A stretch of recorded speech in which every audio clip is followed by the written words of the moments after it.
You know that person who treats their Google Calendar like a sacred text? Every coffee break is scheduled, every workout is time-blocked, and they look like they're perpetually vibrating with the stress of being on track. Maybe that person is you. We've been told that managing our time is the only way to be a functional adult.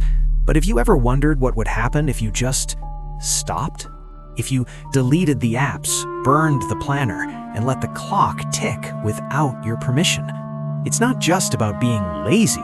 There's a fascinating, slightly unsettling cytology that takes over when you quit negotiating with the seconds and start living in them. The shock of the unstructured day.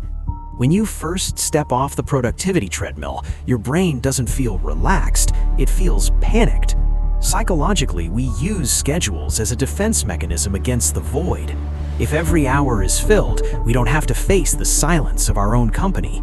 In the first few days of being unmanaged, you might find yourself pacing or checking your phone for notifications that aren't there. You're experiencing a withdrawal from the dopamine hits of checking things off. But then, something shifts.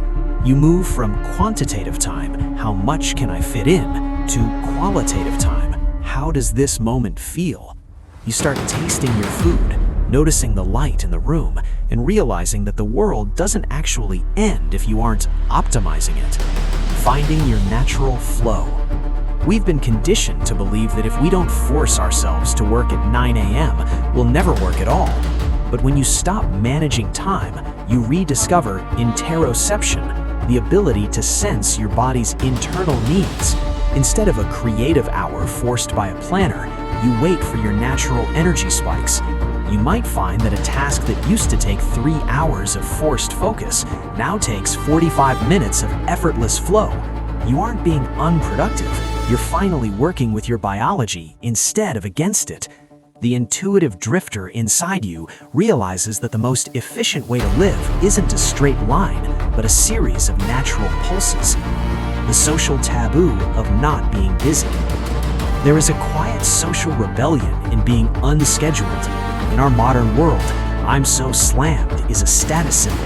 It says, "I am important, I am needed."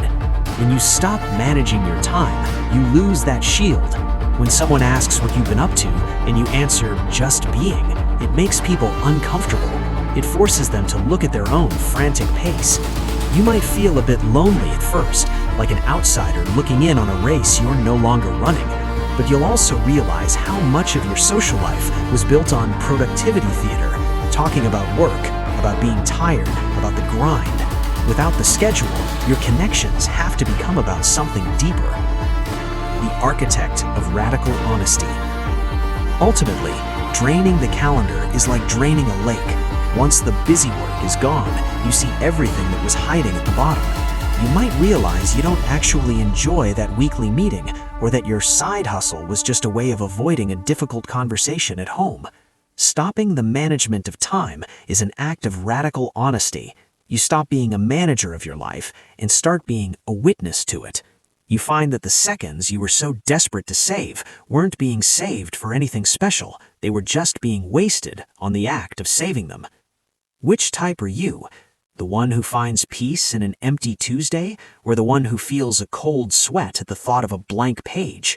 It's a strange, beautiful thing to realize that time doesn't need to be managed, it just needs to be spent.